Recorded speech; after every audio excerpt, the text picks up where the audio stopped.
Surah Al-Mutaffifeen. What we're going to see here in this surah, and this is almost like the beginning, this is either one of the last surahs to be revealed in Mecca, or towards the end, and in fact, some say that it was revealed in Medina. So now you're going to start getting a little glimpse of the style difference in the Madani surahs versus the Mecca surahs. Just a little style, and like I said, Surah Al-Bayan is the one where we clearly get the difference. And so for 13 years in Mecca, the Aqeedah was being emphasized. The Aqeedah in Allah subhanahu wa ta'ala, the belief in the revelation, the belief in the hereafter, and it was coming again and again and again, and we saw that in the surahs, recurring themes that happened, and were strengthening their iman more and more and more until they understood it. When they moved on to Medina, then came the verses of alcohol, then came the verses of jihad, and so on, after their belief was firm, and they immediately would accept those injunctions. As Aisha radiallahu anha has said, that if those injunctions had come in the beginning, that the people would have said that we're never going to leave it. Like if alcohol, the first revelation, if we saw, for example, right after Surah Iqra, the next surah, if it said, stop drinking alcohol. As Aisha radiallahu anha said, that they would never have left it. That they would never have left it in those situations, but it came later, after their belief had been firm and their iman was solid. Those injunctions came and they accepted it. In this surah, it talks about the groups of people, those who chose the path of righteousness, those who chose the path of evil. There is actually a third group.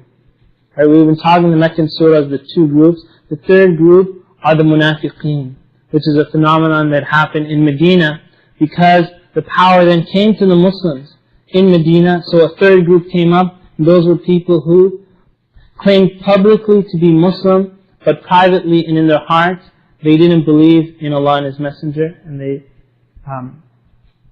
hid their kufr. They were the munafiqeen. I remember a brother in one of the Muslim countries, he had gone there, and they had arrested him. Actually, they had planted some, like Sayyid Qutb books or something like that with them, and then they came, when they arrested him, they said, oh, you have Sayyid Qutb books.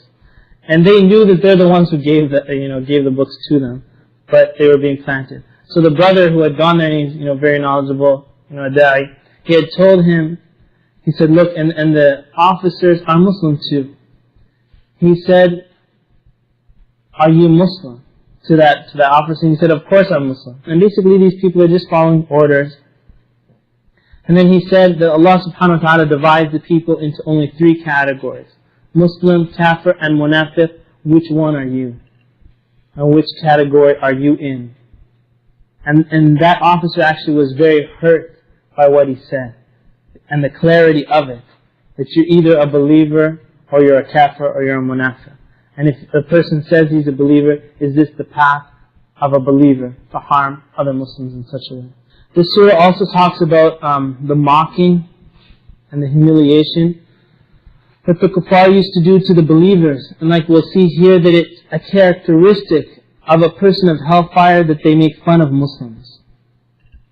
And so when someone goes to another Muslim brother or sister and makes fun of them, you should realize that this is a characteristic of the people of hellfire, that they mock the believers.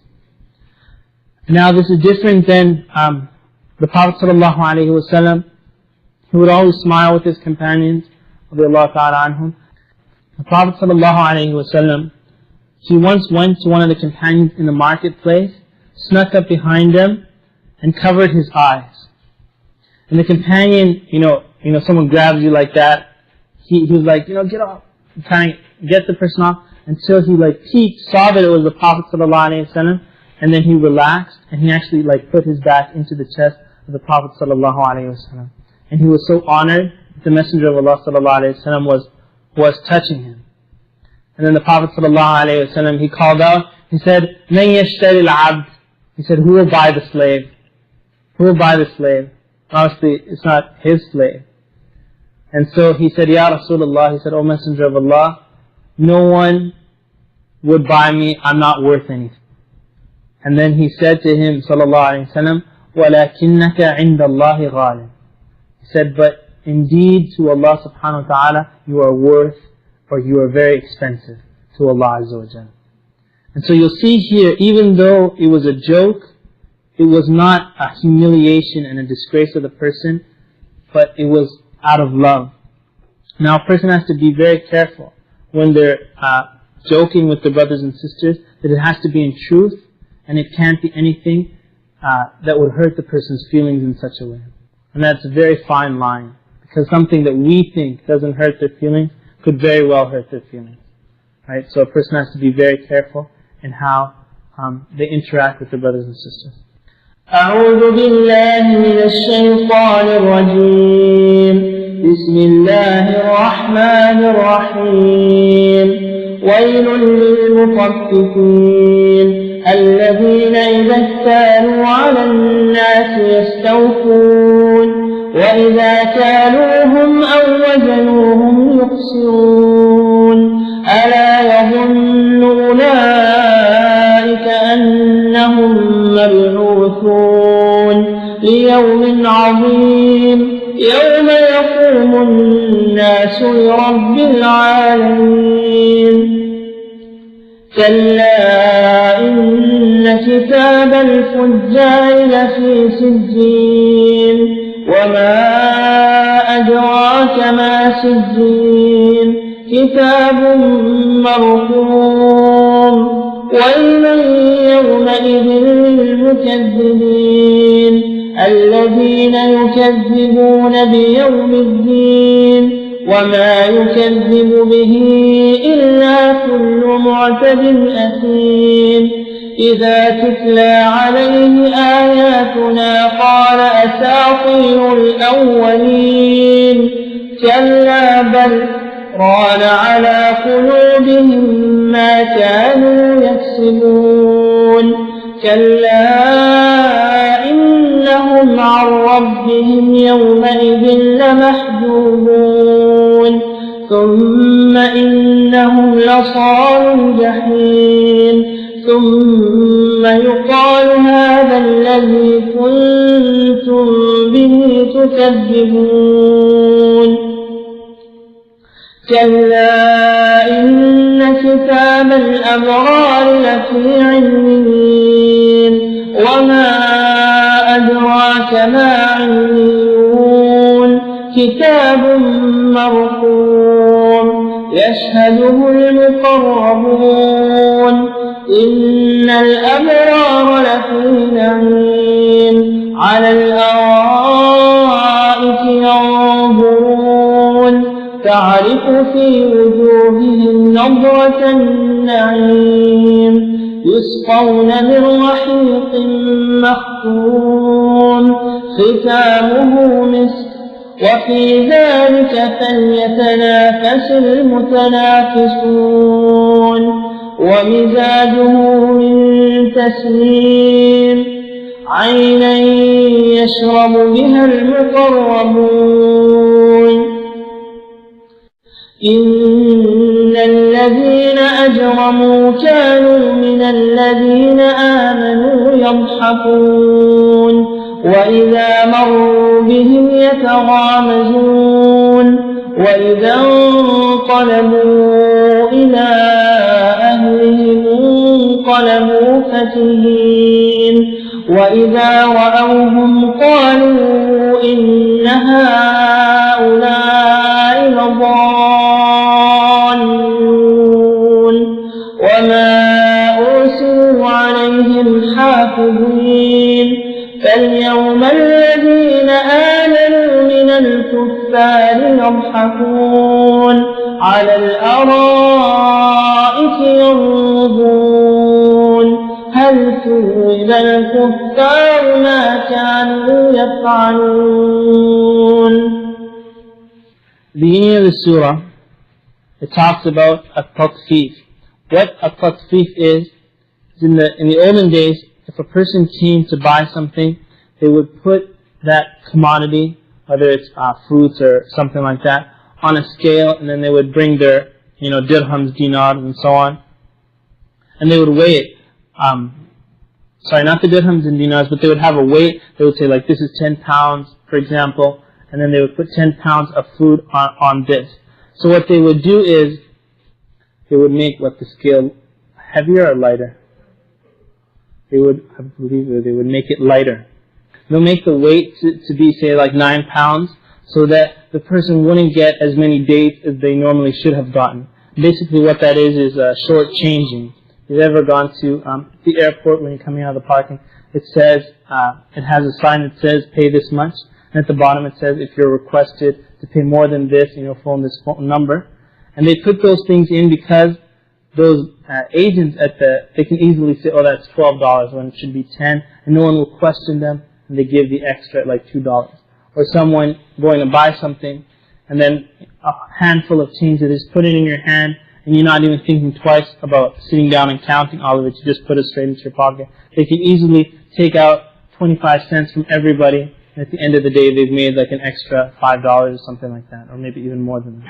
That's short changing, and that's Tatfif, where Allah subhanahu wa ta'ala here is saying, وَيْلٌ لِلْمُطَفِّفِينَ, which is a curse. And like we said, when the word wail comes, it comes regarding an action that a person is doing that will bring upon their destruction.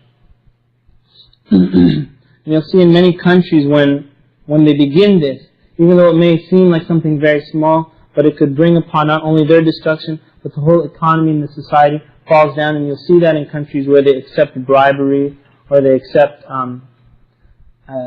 things like that, that their whole society is destroyed from the inside. In this surah, Allah subhanahu wa ta'ala says, الَّذِينَ إِذَا اكْتَالُوا عَلَى النَّاسِ يَسْتَوْفُونَ وَإِذَا كَالُوهُمْ أَوْ وَزَنُوهُمْ يُخْسِرُونَ. This is actually almost the double standard of this person, where Allah subhanahu wa ta'ala says that إِذَا اكْتَالُوا عَلَى النَّاسِ, like if they go to buy something, they're like, let me check that measurement. And they want their full due. They themselves want it. وَإِذَا كَالُوهُمْ, but if that same person was to come to buy from their shop, they would cheat them. وَإِذَا كَالُوهُمْ أَوْ وَزَنُوهُمْ يُخْسِرُونَ. And this happens in a lot when it comes with hukuk, that everybody wants their right, my right, my right, my right. But when it comes to the rights of other people, do we really want to fulfill their rights in the same way that we want our rights to be fulfilled? Or is there a difference? Is there a double standard there? وَإِذَا كَالُوهُمْ أَوْ وَزَنُوهُمْ يُخْسِرُونَ. I think I'll just mention this. One of the shuyukh was mentioning that sometimes when they want to enter into marriage, they may say, like, forget the court system, the kuffar and this and that, and they say, we want to go to the masjid and we don't care about, getting blood samples or whatnot, according to the Quran and Sunnah. Then they get married like that. But then during the marriage, problems happen, the divorce, and then they're like, oh, I need to go to the American system. I'm not going to go to the sheikh, right? He's just going to tell me, oh, this and that. And then, because now they want, it's like a double standard there. That on one side, they're saying that we want full thing, but when it's against them, they don't want that anymore. And they want more than what their right is. And then Allah subhanahu wa ta'ala says in verse 4, أَلَا يَظُنُّ, that don't they realize and don't they think, أُولَٰئِكَ, those people, أَنَّهُمْ مَبْعُوثُونَ, don't they realize, and that shows the severity of what they're doing, don't they realize that they're going to be resurrected? They're going to be brought back for reckoning of what they did. And all that cheating will be brought forward.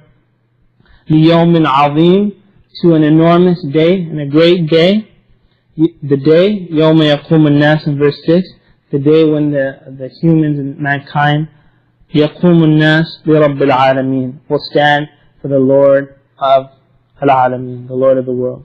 There was actually one of the ulama, the Khalifa, had once come in and they were in a large gathering. When the Khalifa came in, and it was an enormous gathering, everybody stood up for the Khalifa.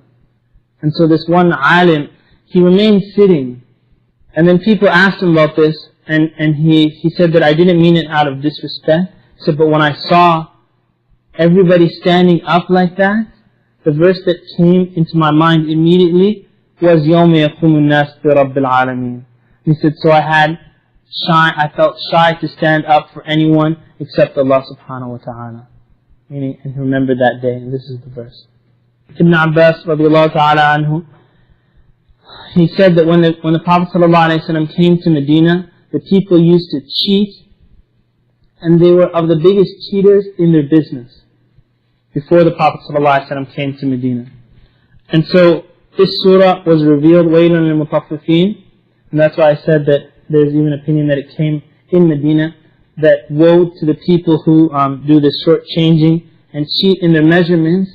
And then Ibn Abbas radiallahu anhu, he said that after that, they became the best people in measurement. After that revelation, and they continued until his time to be the best people in measurement, and they wouldn't cheat anybody because of the revelation of Allah subhanahu wa ta'ala. And you'll see in the Quran, when the prophets would come to their people, you would see they would call them to La ilaha illallah, call them to Tawheed, and at the same time, there would be some major sin that they would speak about also. And the people of Shu'aib alayhi salam, the major sin, in addition to their shirk, was that they were cheating people in their business. Which was, here's the people of Lut, their homosexuality in addition to their shirk. And you'll see other people, and here the people of Shu'aib, this was their major sin, was that they would cheat people in their business, and they were destroyed because of that. Destroyed for the sin. In Tabarani al-Kabir, the Prophet ﷺ, he said, and a people will not shortchange in measurement, except that they will be denied the harvest, and famine will descend upon them. That shortchanging and that cheating will bring upon what we call an economic recession, right? Will bring upon the famine and the drought that will befall them. And something that we learned from this also, something that you run to the postal board and say, oh yeah, I got a new point, is that Allah subhanahu wa ta'ala is saying, Waylun lil-Mutaffifeen. Woe to the people who are not just in their measurement. How could anybody in the world think that Allah subhanahu wa ta'ala is unjust in His measurement? If Allah subhanahu wa ta'ala says that such a person is in hellfire, this is the just measurement. If Allah subhanahu wa ta'ala, if a ruling comes down regarding male, female, regarding anything, whatever Allah subhanahu wa ta'ala reveals is just measurement. Because Allah subhanahu wa ta'ala will never make haram for the humans and then commit it Himself subhanahu wa ta'ala. As the hadith Qudsi says, إِنِّي حَرَّمْتُ الظُّلْمَ عَلَى نَفْسِي, that I made dhulm and this injustice haram upon me, وَجَعَلْتُهُ مُحَرَّمًا عَلَيْكُمْ, and I made it haram upon you. فَلَا تَظَالَمُوا, and so do not do justice with one another. And what we learn there also is that there should be no double standard in the life of a Muslim. If there's something, as one of the sisters was saying, if there's, how they have TV shows that are adults, they come on at 11 o'clock, 12 o'clock, and some parents will say, oh kids, you go to sleep, you can't watch this anymore. And then they sit and watch it. And the child knows that the parent is sitting there and watching it. And so if it's haram for them, then it's haram for the parent also. And it shouldn't be a double standard. If this is haram for them, it should be haram for the parent also. And then Allah subhanahu wa ta'ala goes into detail of the end of those people who took the evil path, and then the end of those people who took the righteous path. Allah Azza wa Jalla says there, Kalla, nay, inna kitab al-fujjar lafi sijjin, that the book or the record of al-fujjar, the fujjar are the sinners, lafi sijjin, is in sijjin. Sijjin is a book that has the names of the wretched people, the losers, already inscribed. It's already inscribed. Inna kitab al-fujjar lafi sijjin. Meaning that if their path is to hellfire, it's already written that their name is there in sijjin. It's already written. Almost like, how they have a memorial place and it has the names of all the people that may have died here or died there.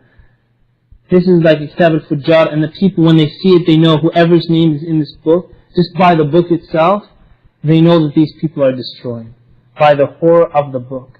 And Allah subhanahu wa ta'ala is saying, this is already recorded, fi sijjin. And then Allah subhanahu wa ta'ala says, وَمَا أَدْرَاكَ مَا سِجِّينَ, a book that has the news of the destruction of these people. Kitab marqum, in verse 9, that it's already written. And then Allah subhanahu wa ta'ala says, وَيْلٌ يَوْمَئِذٍ لِلْمُكَذِّبِينَ, that woe and destroyed are those who disbelieved in this, on this day, for those who disbelieved. الَّذِينَ يُكَذِّبُونَ بِيَوْمِ الدِّينِ, those who continue to again and again deny the day where they'll be paid back. وَمَا يُكَذِّبُ بِهِ, and Allah subhanahu wa ta'ala is saying that the only one who disbelieves in this, illa, except someone who is mu'tadin. And that's the transgression, someone that's gone beyond bounds. Mu'tadi is to go beyond the bounds. Mu'tadin, athim, and sinful and disobedient to Allah subhanahu wa ta'ala. وَمَا يُكَذِّبُ بِهِ إِلَّا كُلُّ مُعْتَدٍ أَثِيمٍ. And then Allah subhanahu wa ta'ala says, verse 13, إِذَا تُتْلَى عَلَيْهِ آيَاتُنَا قَالَ أَسَاطِيرُ الْأَوَّلِينَ. When the verses of Quran are revealed to him, he says, it's just the fairy tales and the stories of people that came before him. This verse here, when I was studying Tafseer class in Medina University, 4th year, the teacher gave everybody like 2 ayat and we'd have to come up and prepare a speech in front of the class. So the ayat that he gave me, it wasn't from this surah but from another surah, specifically this one, about the statement of Asatir al-Awwaleen. So actually I know a lot of detail about this, so I'll give you a little bit of that detail. The person who did this, there was one person that would go around, and this was a technique. You'll see that the Arabs, the mushrikeen, were trying different techniques to combat and fight the Prophet ﷺ. Of these techniques that they would use is that they brought a man by the name of An-Nadr ibn Harith, Ibn al-Harith, and he was a very famous orator, a storyteller, very famous. Basically he was a movie theater, when he would talk. And I think even till today they have storytelling in such a way. When the Prophet ﷺ would stand up and talk to the people about Islam, he would stand up beside him and start telling stories. His stories, he was a traveling man, and he knew stories from his travels. He had gathered storybooks about the kings of the Persians, Rustum, Isfindiyar, other kings, and he would tell them these stories, these fables and these tales. And as he would tell them, and all the people, they would leave the Prophet ﷺ, they would gather around An-Nadr ibn al-Harith, and they would listen to the story, being distracted, and they would leave the Prophet ﷺ standing, and when he would complete his story, he would say, see, I'm telling you stories, and Muhammad is telling you stories, and the Quran is nothing more than Asatir al-Awwaleen, is nothing more than stories of the people that came before. And actually this person who did this, if you know the seerah, and when they were standing at the door of the Prophet ﷺ, and there was a group of people, each from a different tribe, that was going to kill the Prophet ﷺ together, one of those people standing at the door was An-Nadr ibn al-Harith. And he was one of the people who had plotted to murder the Prophet ﷺ. This happened in the beginning, it was working in the beginning, but then after that, they realized the Quran is not stories. We didn't see, just like you saw in the Meccan surahs, they're not stories. There's guidance, there's the hereafter, and there's much more than just stories, even though there was the story of Yusuf, the story of Hud, which are also Meccan surahs. And so the people got bored of this man, An-Nadr ibn al-Harith, and they went back to the Prophet ﷺ.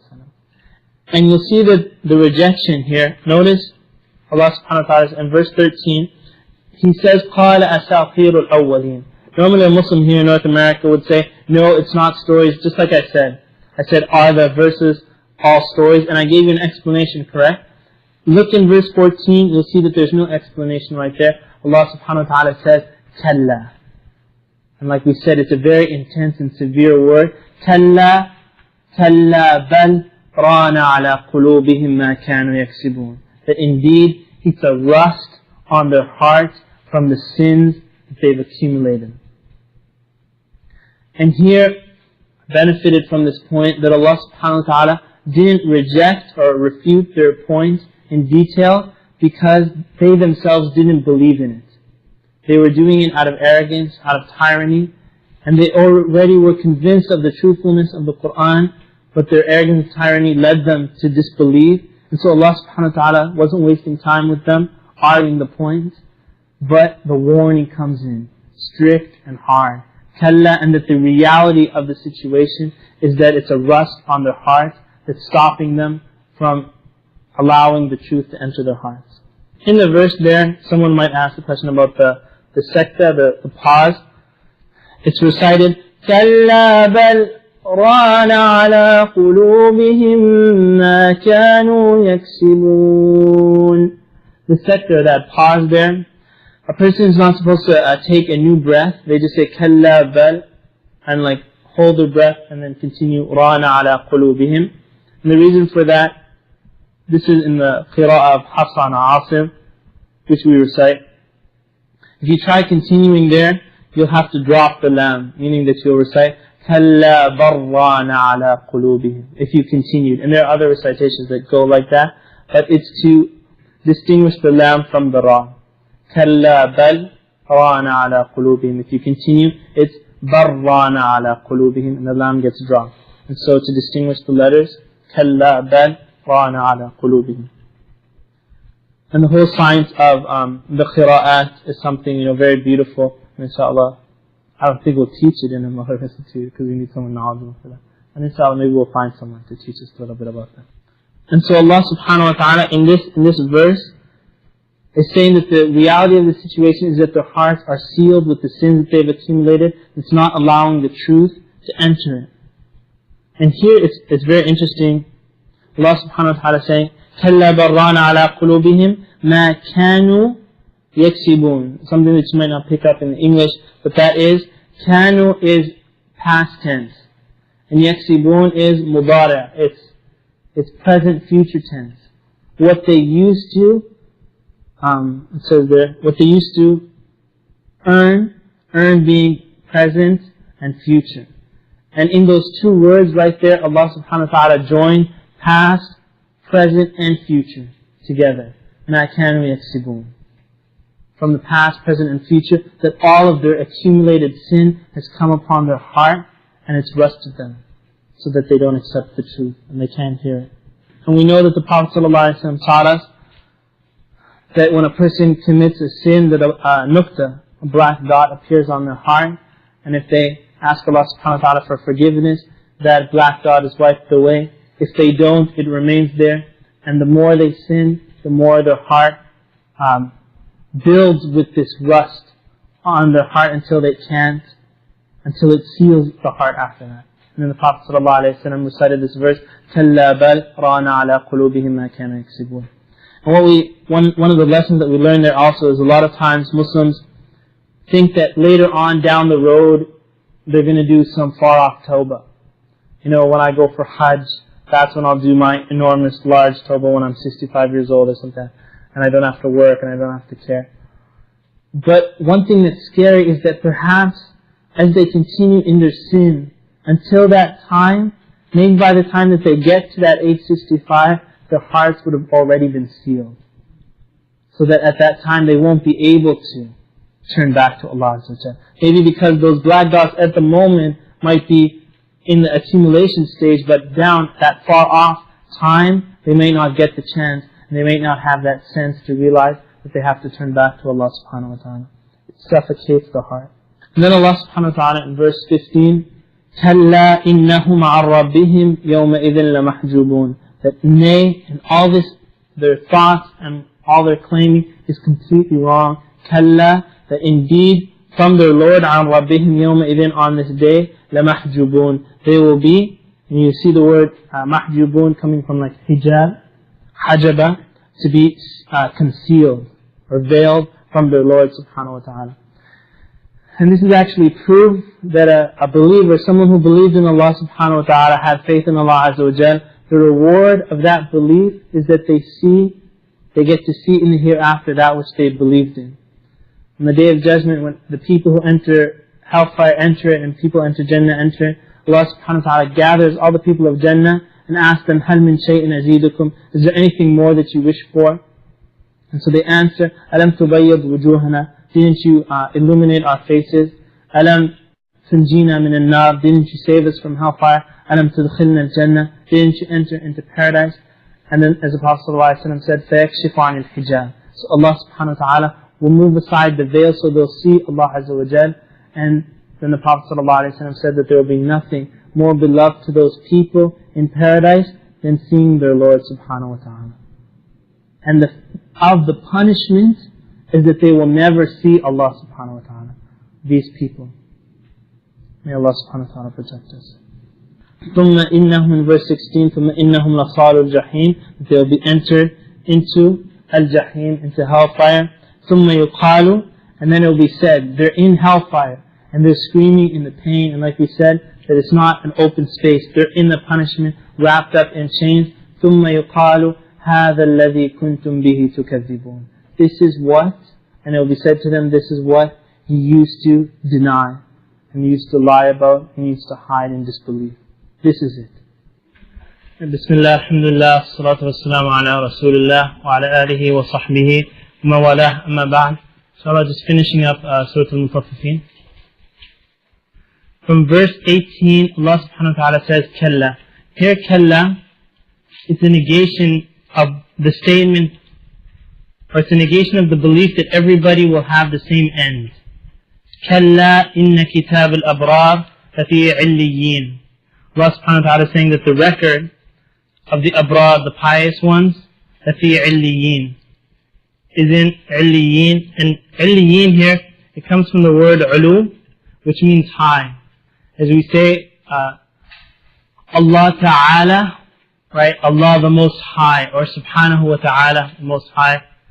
And here Allah subhanahu wa ta'ala's same root is lafi illiyin, is in the highest. Ka'b radiallahu anhu, he said, when the soul of the believer is taken, it's carried to the heavens. Then the gates of the heavens open for it. The angels greet that soul with glad tidings. Then they go with it, and like a procession goes with it until they reach the throne of Allah subhanahu wa ta'ala. Then a scribe is taken out, and they write in it that this person, they write in it the salvation of this person. It's stamped with salvation from judgment and punishment. Then the noble angels closest to Allah subhanahu wa ta'ala testify to it.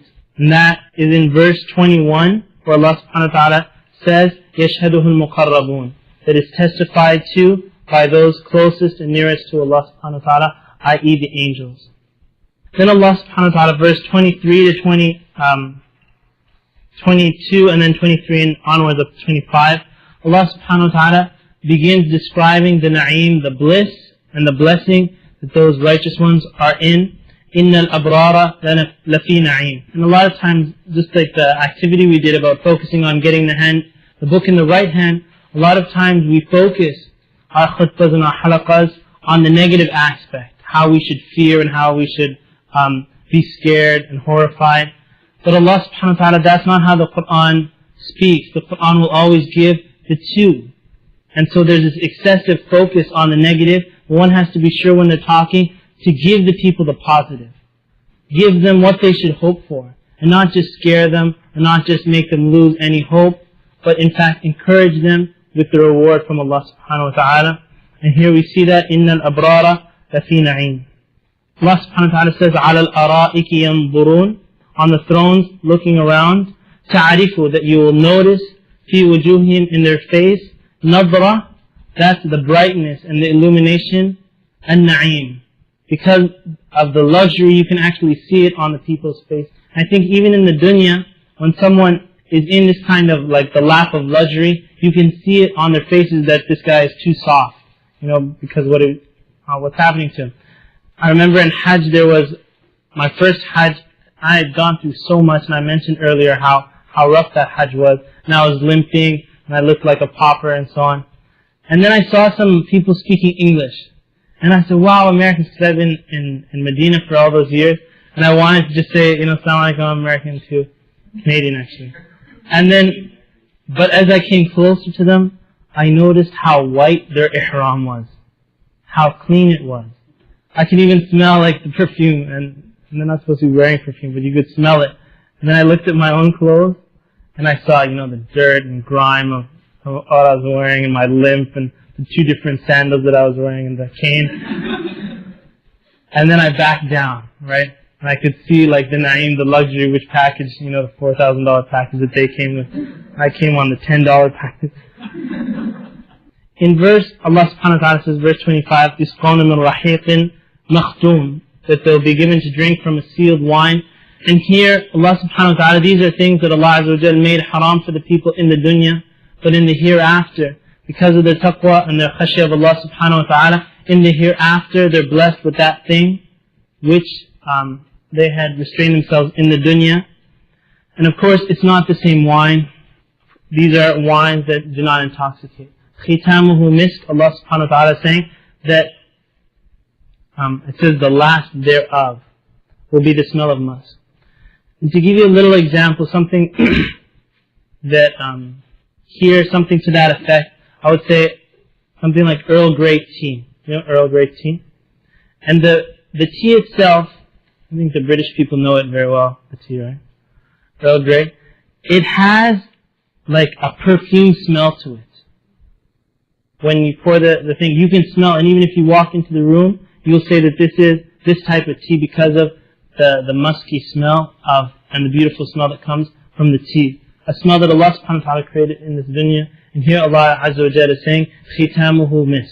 That the seal, not only will it be a beautiful river of paradise, but it's still the musk and the smell of the river is also a na'im for the believers. And then Allah subhanahu wa ta'ala, verse 27, in verse 26 before you turn the page, Khitamuhu misk, and then Allah subhanahu wa ta'ala says, وَفِي ذَلِكَ, and in this, فَلْيَتَنَافَسِ الْمُتَنَافِسُونَ. But let those who want to strive, let them strive in this thing. And as of Hassan al-Basri rahimahullah ta'ala, he said, if you see people striving against you in the dunya, you know, like the Jones and the Smiths, this one gets a new car and this one wants a car like that, this one a big house, this one a bigger house.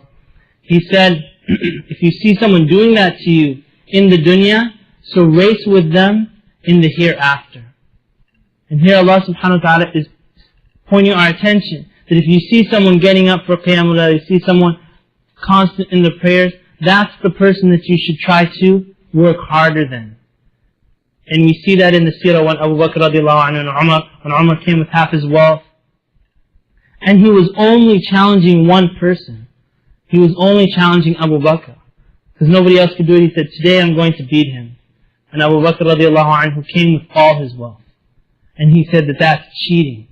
You're not allowed to do that. And he complained to the Prophet ﷺ. He said, this is my day to win. And the Prophet ﷺ said, what have you left for your family? He said, I've left Allah and His Messenger. And the Prophet ﷺ allowed him to go. And Umar realized that this top position was for Abu Bakr radiallahu anhu and no one else. And then Allah subhanahu wa ta'ala in verse 27, وَمِزَاجُهُ مِن تَسْنِيمٍ. Allah subhanahu wa ta'ala, how pure this river is, the mix of it. Tasneem is a high river in Jannah.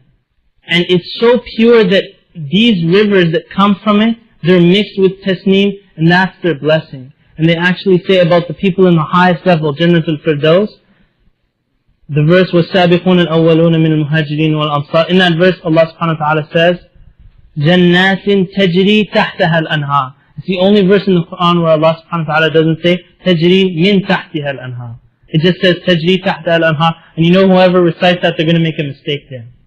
And they say that those people in the highest level, the sabiqun, the top, that the river isn't mixed. The tasneem isn't mixed for them. It originates from where they are. Meaning that as they get closer, it's not a mixture of tasneem anymore, but the river originates from that highest level of Jannah. And here, remember when I said about the lofty beds and how humans just by their nature they like to sleep on 35th floor or something. I'll also show you something else. I have this water bottle. This water bottle, and you can check it on other water bottles too. When they say crystal springs, they say mountain spring water. Right? And they show a picture of a mountain as if the water is coming from somewhere high. And look at every water bottle, most of them, unless they want to ruin their business and stuff, they have a picture of a mountain, showing that the water comes from somewhere high, untouched. And this is Allah subhanahu wa ta'ala, before they had come, they realized that this is where the purity of the water comes. And here Allah Azza wa Jalla is saying that مِزَاجُهُ مِن تَسْنِيمٍ. Tasneem comes from the sanam of the camel. The camel's hump is known as the sanam al-ba'ir. And here tasneem, that's the root word, it's the highest point. And that's the river coming from the highest point of Jannah. عَيْنًا يَشْرَبُ بِهَا الْمُقَرَّبُونَ. A spring which those closest to Allah subhanahu wa ta'ala will be drinking from. And then Allah subhanahu wa ta'ala begins speaking about the mocking. And this is something which people take very lightly, but it's something very serious. And I don't think any of us are absolved from this, and may Allah subhanahu wa ta'ala forgive us for our mistakes. Allah Azza wa Jal says, إِنَّ الَّذِينَ أَجْرَمُوا كَانُوا مِنَ الَّذِينَ آمَنُوا يَضْحَكُونَ. That indeed the criminals and the mujrimeen, they used to laugh at the believers. And when I see that happening, maybe sometimes there's a group of, a youth group or something, and there may be one person in that group that's picking out mistakes on this person and that person, making fun of this person's clothes, making fun of this person, this or that. And this verse comes to my mind, إِنَّ الَّذِينَ أَجْرَمُوا, that the criminals used to laugh at the believers. And that's what's happening. This is a Muslim here laughing at believers, taking on the characteristics of those who are doomed in the hereafter. In this verse also, you see the verse, وَإِذَا مَرُّوا بِهِمْ, and if they pass by them, يَتَغَامَزُونَ, they would wink at each other, give the little, nudge of the shoulder, in mockery of those people. وَإِذَا انْقَلَبُوا إِلَىٰ أَهْلِهِمْ انْقَلَبُوا فَكِهِينَ, and if they go back to their family, انْقَلَبُوا فَكِهِينَ, that they're still, it's the lasting enjoyment of mocking people. They'll say, ha ha, every time they remember, they laugh at how they had humiliated and insulted someone else. In these verses before, and as you notice that this is towards the end of the Meccan surahs, if not the beginning of the Madani surahs, they were very much into mocking the believers. And what they would do is when the poor Muslims would walk by, and there were slaves and poor Muslims that were being tortured, when they would walk by, they would laugh to each other and they would say, look, there goes the kings of the earth. Because the Prophet ﷺ had promised them that if they had followed this message, they would own the earth. And so they would look at the believers, the weak ones, and they would say, there goes the kings of the earth, and then they would fall over themselves laughing all the way to their homes. And in verse 31 also, وَإِذَا انْقَلَبُوا إِلَىٰ أَهْلِهِمْ انْقَلَبُوا فَكِهِينَ, sometimes the mocking, you may hear the statement of, I just couldn't help it, I just had to mock them. Someone sets themselves up, they say something very foolish, and then the person's like, oh, I just couldn't help it, I had to mock them. Like the enjoyment was so much that they just had to fall into the sin. And this is Allah subhanahu wa ta'ala saying, this, what people think the lasting enjoyment that it carries with them all the way to their home, that even regardless, even if someone says something like that, I just couldn't help it, they set themselves up, I had to make fun of them, they have to hold back. And this issue of mocking, it's taken very lightly in this country, I'm sure in many other countries, because of all the comedians, their jokes are based on humiliating others. And so, children that may be watching that, they think it's funny to mock others and to make jest out of them. They say sarcasm is a poor man's humor, meaning they have no jokes to say, there's nothing funny about them, so they just make sarcastic remarks as if those are the jokes. And then when they see them, وَإِذَا رَأَوْهُمْ, and when they see them, قَالُوا إِنَّ هَؤُلَاء لَضَالُّونَ, if they see them, they say, these are the people that are misguided. And then Allah subhanahu wa ta'ala, almost as if they've become prophets, to say who was guided and who was not guided. And you see of the most misguided people getting up on television and telling people what is the path of truth and what is the path of falsehood. And they are the most misguided people. Allah subhanahu wa ta'ala says in verse 33, وَمَا أُرْسِلُوا عَلَيْهِمْ حَافِظِينَ, that Allah subhanahu wa ta'ala did not send them hafidin as protectors and as divine or people with a message from Allah. So those people that get up and start lecturing the people, they're not sent by Allah subhanahu wa ta'ala, and it's only coming from their own whims. And then Allah subhanahu wa ta'ala, verse 34, the ending, where does it all end up? فَالْيَوْمَ الَّذِينَ آمَنُوا مِنَ الْكُفَّارِ يَضْحَكُونَ. Allah subhanahu wa ta'ala says that on this day, this is the day when the believers will be laughing at the kuffar. Those who used to torture them, those who used to humiliate them, this is the day in the hereafter where the justice is filled out, is given. عَلَى الْأَرَائِكِ يَنْظُرُونَ, sitting on high thrones, looking, and then Allah subhanahu wa ta'ala says, هَلْ ثُوِّبَ الْكُفَّارُ مَا كَانُوا يَعْمَلُونَ مَا كَانُوا يَفْعَلُونَ, that were the kuffar, and it's a question, were they paid back exactly and fully for what they used to do? And it's almost a sad ending, or it is of the saddest ending for these people who chose a path of mocking and humiliation and disbelief of the believers in Allah subhanahu wa ta'ala, and this is their end. And so when someone finds that they're being mocked in their deen, and especially in the deen, if someone was to make fun of someone else because of their Islam, for example, if someone has a beard, and then someone makes fun of the beard, and it being the sunnah of the Prophet ﷺ, that's tantamount, or can take a person to the level of kufr. Because this is something from Allah and His Messenger, and then they're making jest and mockery of it, and so the heart doesn't have that. And there's verses of the Quran where Allah subhanahu wa ta'ala says, قَدْ كَفَرْتُمْ بَعْدَ إِيمَانِكُمْ. Those people who made fun of, actually they were making fun of the Sahaba, and then Allah subhanahu wa ta'ala actually equated it with making fun of Allah and His Messenger, and said that they had done disbelief. And now when it comes to just mocking of anyone, and it doesn't mean that a Muslim has the right to mock another human being, even if they're kuffar. Because Allah subhanahu wa ta'ala says, لَا يَسْخَرْ قَوْمٌ مِّنْ قَوْمٍ. So let no one make fun of another people. عَسَىٰ أَن يَكُونُوا خَيْرًا مِّنْهُمْ. Perhaps that those people are better than those who are mocking. And when someone thinks about that, when someone's making fun, they used to make fun of the Prophet ﷺ, they used to make fun of Abu Bakr, Umar, and others, and no doubt that the people that were being made fun of, were better than the ones who are mocking. And the Prophet ﷺ said that it's enough sin for a person to be considered sinful, a sinful, completely sinful person, that they mock and belittle their Muslim brother. To be a person of sin is that they mock and belittle their Muslim brother. And the Prophet ﷺ said that mocker will come on the Day of Judgment, and the gates of paradise will open for him, and it will be said, come and enter paradise. With all his sadness, and like we said, the end of time, the resurrection, the grave, all that, he comes to enter paradise, and the doors close in his face. And then a door far away opens, and it says, come and enter paradise. With all his sadness and grief he goes, and as he nears it, the doors close in his face. And then another door opens again and again, until he loses all hope of entering paradise. وَكَمَا تُدِينُ تُدَانُ, as the Prophet ﷺ said, the same way someone acts with others, that person in return will be treated in such a way. Allahu ta'ala a'lam.